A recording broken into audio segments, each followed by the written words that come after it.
Boa noite, queridos passageiros, tripulantes, pensadores da nave Éticos. Sejam todos muito bem-vindos a mais uma viagem. E se você ainda não é inscrito no canal, por favor, se inscreva, curta, comente, compartilhe.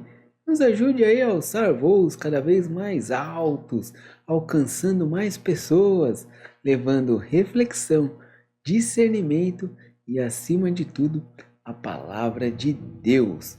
Hoje nós faremos uma viagem redentora. Isso mesmo, na viagem anterior nós contemplamos o trono, vimos a majestade, a santidade e a soberania absoluta de Deus lá em Apocalipse capítulo 4. Foi uma viagem majestosa. Se você ainda não assistiu a viagem 131, eu recomendo fortemente que você pare agora, volte lá e embarque nessa viagem antes de continuar por aqui. O céu, ele está em ordem, o trono está estabelecido, nada está fora do controle. Mas agora, prepare-se para a redenção.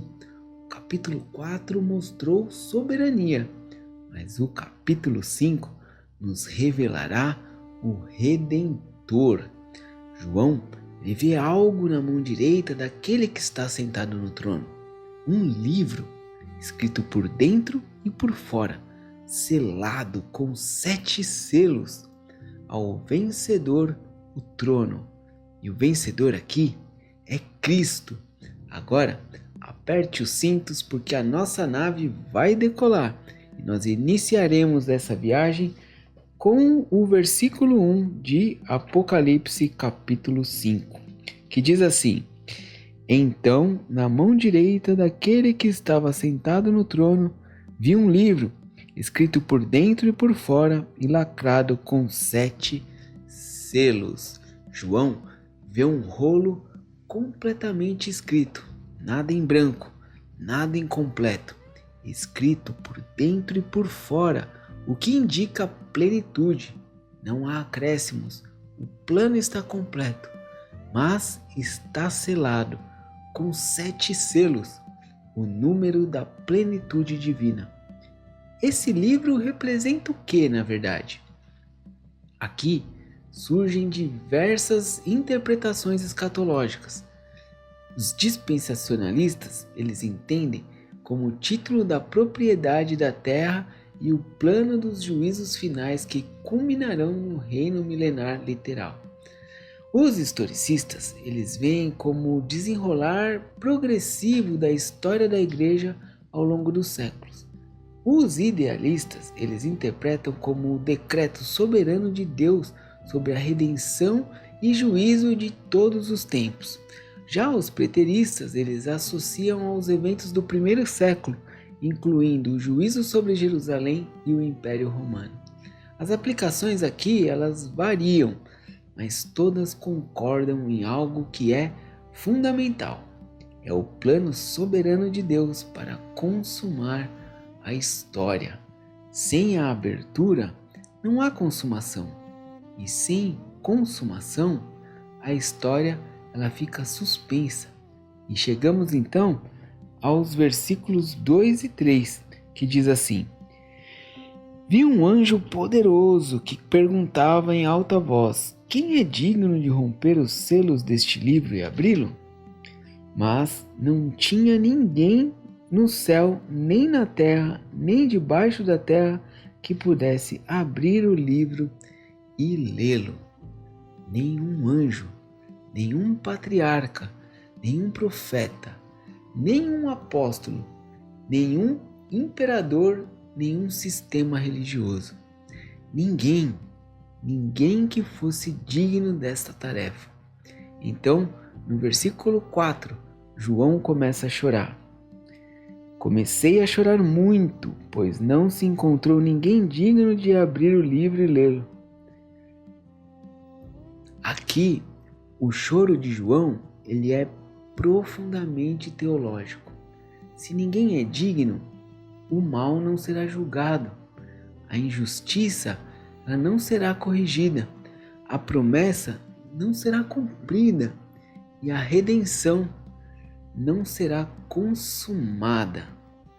Esse momento ele coa diretamente com Isaías, capítulo 59, no versículo 16, que diz assim: Admirou-se porque ninguém se apresentou para ajudar os oprimidos. Então ele mesmo interveio para salvá-los com seu braço forte, e sua justiça os susteve.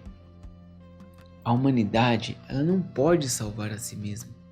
A história não pode se redimir sozinha. Mas a resposta, ela vem do céu e está no versículo 5, que diz assim: Então um dos 24 anciãos me disse: Não chore, veja, o leão da tribo de Judá, o herdeiro do trono de Davi, conquistou a vitória. Ele é digno de abrir o livro e os 7 selos.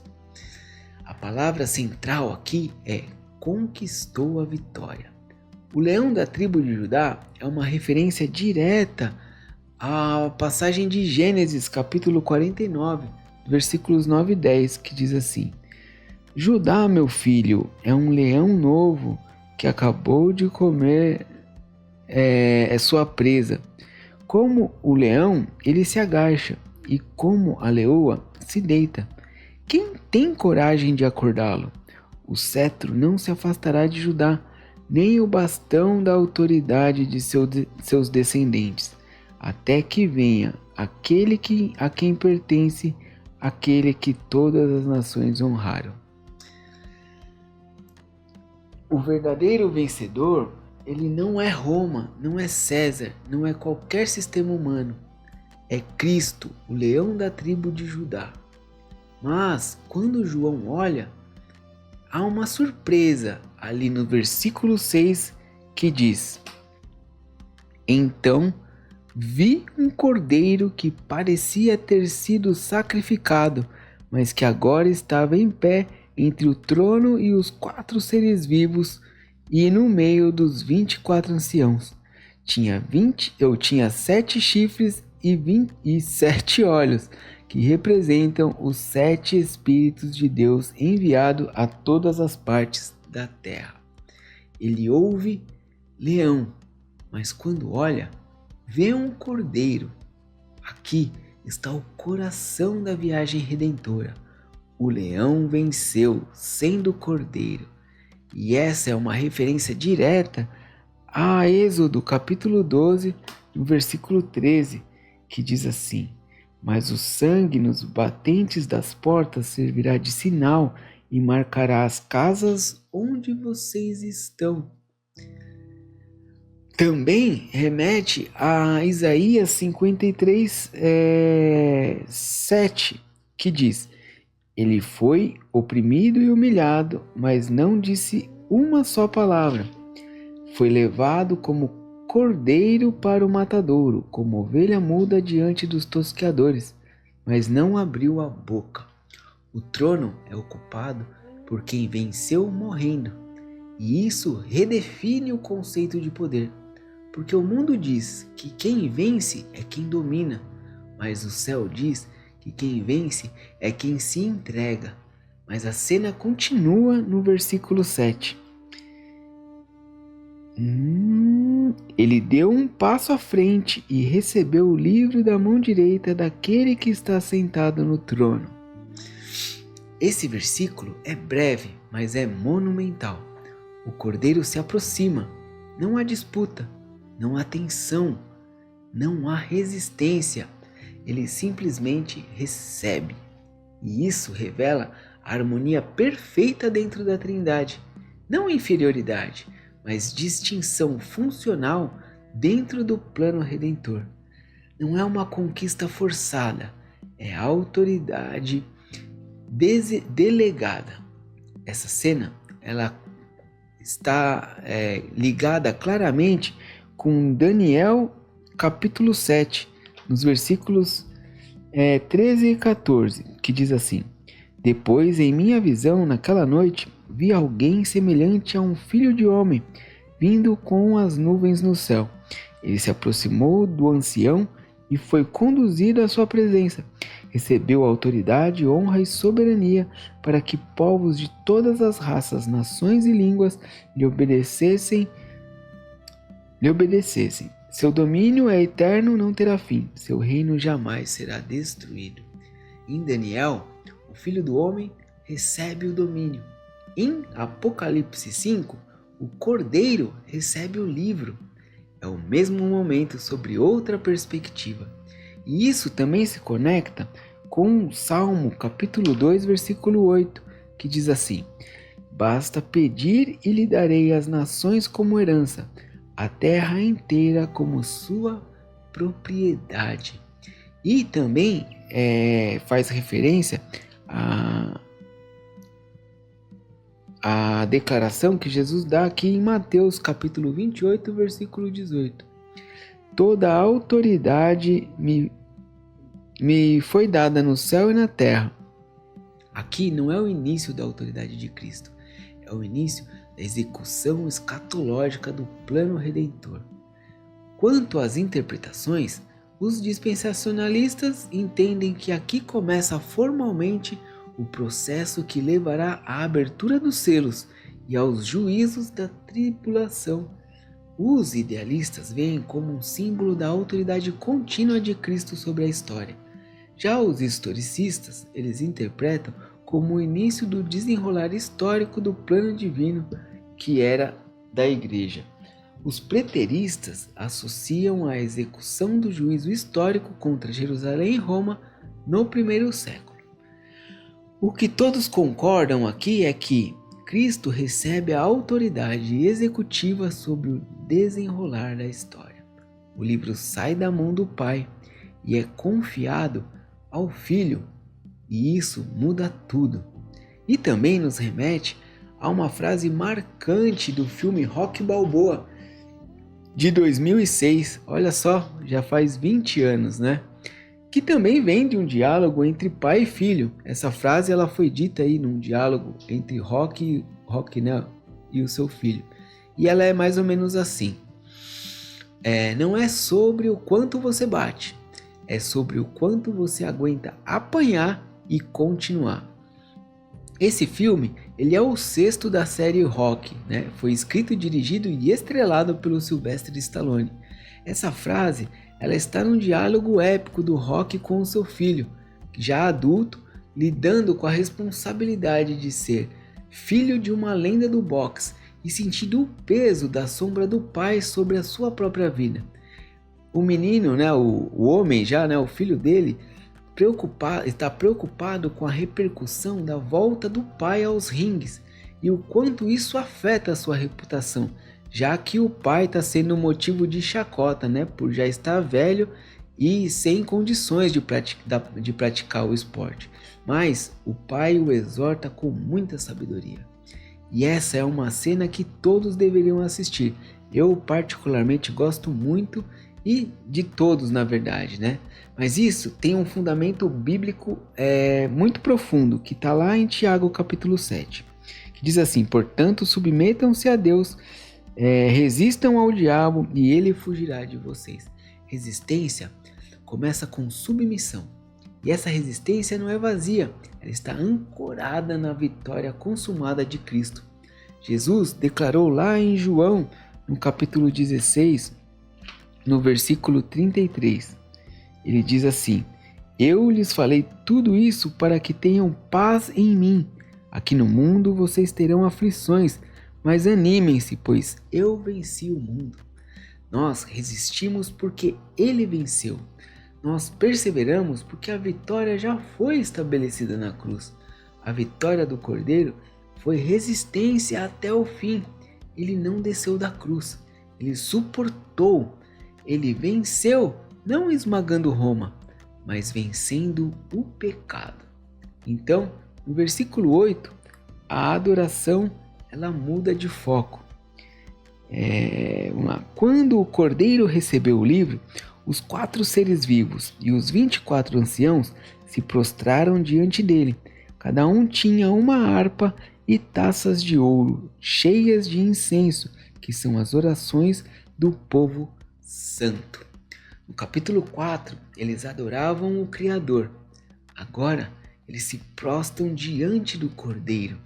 Isso é uma afirmação explícita da divindade de Cristo. No contexto bíblico, a adoração não é uma homenagem simbólica, é um culto que é devido somente a Deus. E o Cordeiro aqui é adorado porque ele é Deus. E há um detalhe precioso aqui: as taças de ouro são as orações do povo santo. E isso significa que nenhuma oração se perde, nenhum clamor é ignorado, nenhuma lágrima é esquecida. Lá no Salmo 141 é declarado o seguinte, no versículo 2: aceita minha oração como incenso oferecido a ti, e minhas mãos levantadas como oferta, como oferta da tua tarde. As orações dos perseguidos, as orações dos injustiçados, as orações dos que sofrem por causa da fé, elas estão todas diante do trono. E isso conversa diretamente com a realidade atual de muitos cristãos, que assim como foi dito por Jesus, estão sendo perseguidos como ele foi. Os relatórios recentes da Open Doors, eles indicam que mais de 388 milhões de cristãos enfrentam perseguição ou discriminação por causa da sua fé. Essa notícia ela saiu no dia 14 de janeiro no Vatican News e mostra que mesmo em pleno século XXI, milhões de pessoas pagam um preço real por seguir a Cristo. Como podemos ver aqui na matéria, o número de cristãos expostos à perseguição e em risco de violência em todo o mundo aumentou em 8 milhões em comparação ao ano passado. A Coreia do Norte, ela continua sendo o país onde é mais perigoso ser cristão. Mas a lista de países com nível preocupante de perseguição também inclui a Somália, a Eritreia, a Líbia, o Afeganistão, o Iêmen, o Sudão, Mali, Nigéria, Paquistão, o Irã, a Índia, a Arábia Saudita, Mianmar e a Síria. Este ano, a África subsaariana ela está sob observação especial e a Nigéria ela continua sendo o epicentro da violência, com mais de 3.490 vítimas, representando aproximadamente 70% do total global. De acordo com a reportagem do site Guia-me, que saiu agora em 9 de fevereiro, mais de 180 cristãos que foram sequestrados lá em janeiro foram libertados, na Nigéria.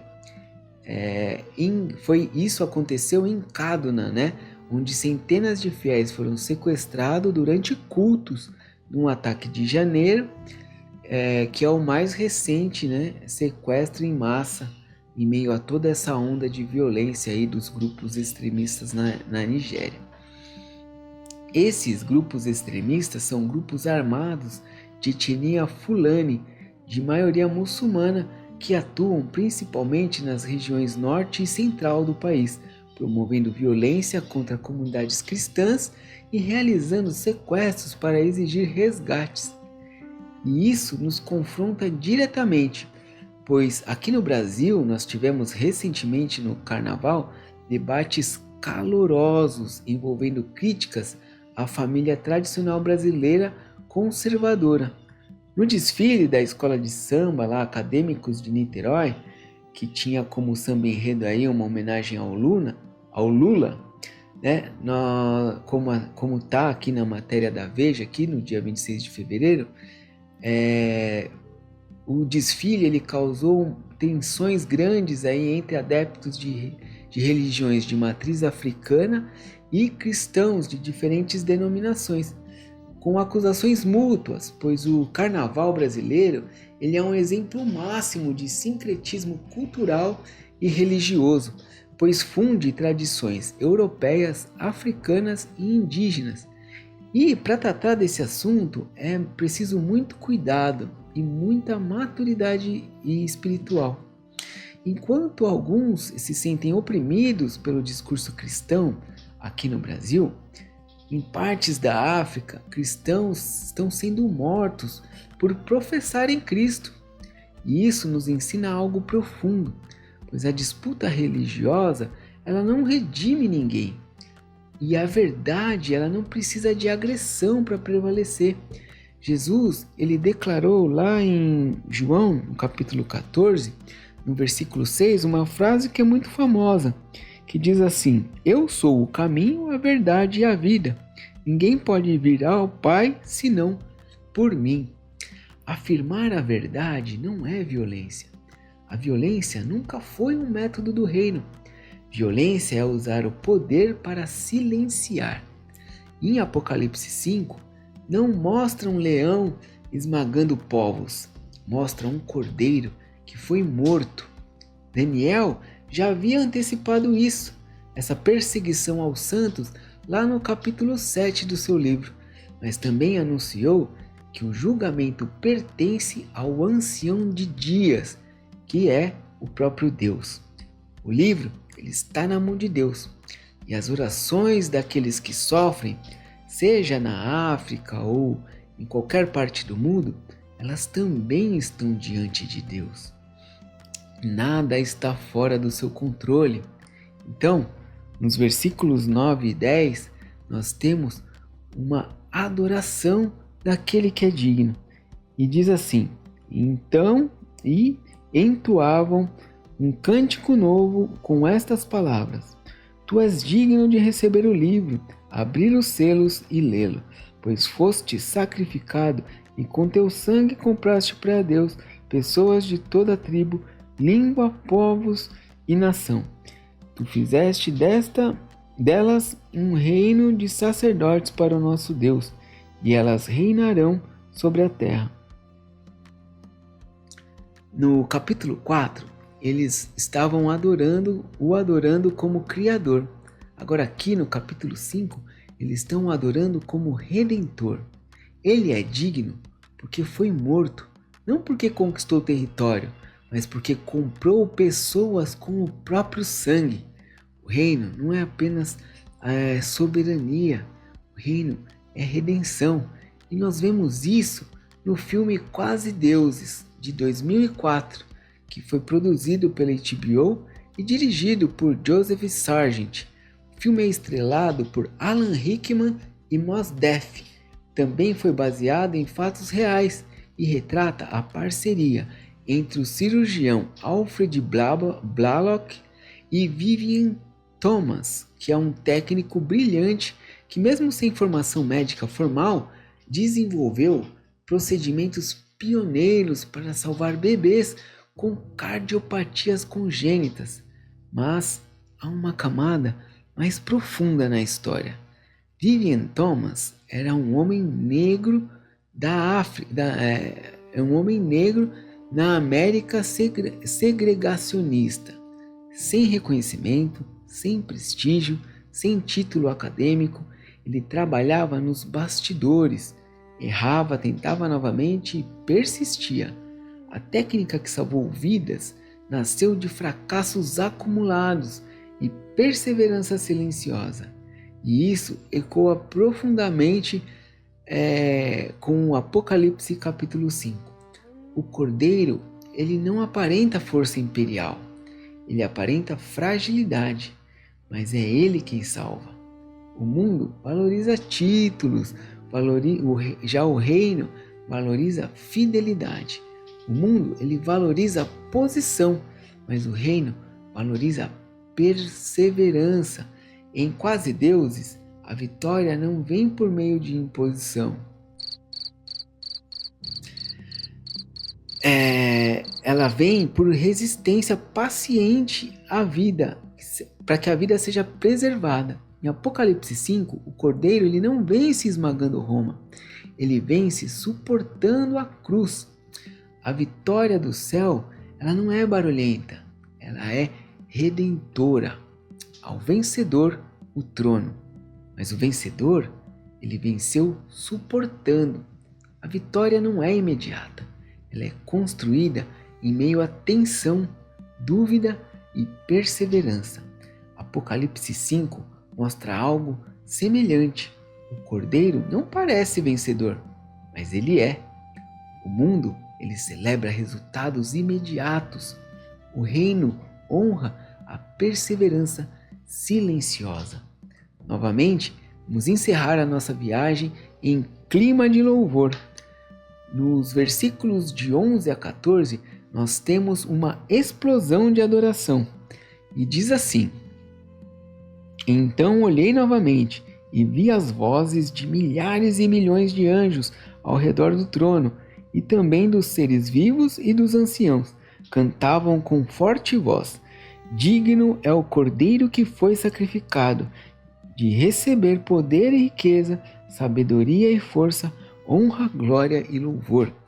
Depois ouvi todas as criaturas no céu, na terra, debaixo da terra e no mar, cantarem: Louvor e honra, glória e poder pertencem àquele que está sentado no trono e ao Cordeiro para todo o sempre. E os 4 seres vivos disseram amém, e os 24 anciãos se prostraram e adoraram. Toda criatura adora. Criação mais redenção é igual à adoração completa. O céu, ele não entra em pânico diante do juízo. Ele celebra a redenção. A cruz precede o trono. Ao vencedor, o trono. E o vencedor aqui é Cristo. O mundo busca líderes fortes, discute governança global, busca estabilidade tecnológica, mas o governo definitivo, ele não será consolidado por tratados. Ele será conduzido por um cordeiro que venceu na cruz.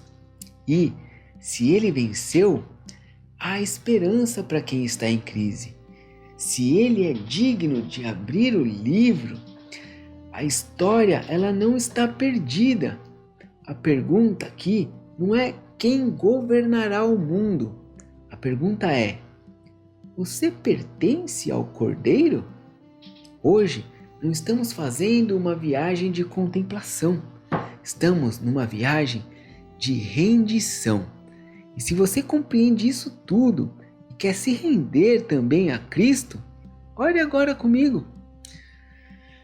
Senhor Jesus, eu reconheço que sou pecador e que necessito da Tua graça. Eu creio que morreste na cruz por mim e que ressuscitaste para me dar a vida eterna. Eu entrego em Tuas mãos a minha vida e Te recebo como meu único e suficiente Senhor e Salvador. Transforma a minha vida, Senhor. Me guia pelo Teu caminho através da Tua verdade, para a honra e glória do Teu nome, que eu oro e agradeço em nome de Jesus. Amém. Se você fez essa oração aqui comigo, eu peço que você escreva aqui nos comentários, eis-me aqui, Senhor. E isso não é o fim da história, é o início de uma nova jornada. Seja muito bem-vindo ao corpo de Cristo. Nós estamos aqui para te apoiar nessa nova vida. E essa jornada continua, pois na próxima viagem nós veremos o início da abertura dos selos e o que acontece quando o Cordeiro começa a romper o plano da história. Prepare-se, pois os selos vão começar a ser rompidos. E, como vocês podem ver, chegamos ao fim de mais uma viagem redentora. Espero que também que vocês tenham gostado, ou mesmo que não tenham gostado, Deixa aí o seu comentário, seu testemunho, sua crítica, sua sugestão, sua opinião, sua reclamação, seu pedido de oração, aquilo que tocar no seu coração. Espero que tenhamos tocado, Se você realmente tem um pedido de oração, ou quer que coloquemos seu nome aqui no mural da intercessão, né? Deixa aí nos comentários também, né? Assim, né? Nós estaremos orando por você e você passará a fazer parte da nossa tripulação. Além disso, né? Outra forma de você se tornar um tripulante da nave é se inscrevendo no canal aí, curtindo e compartilhando esta viagem.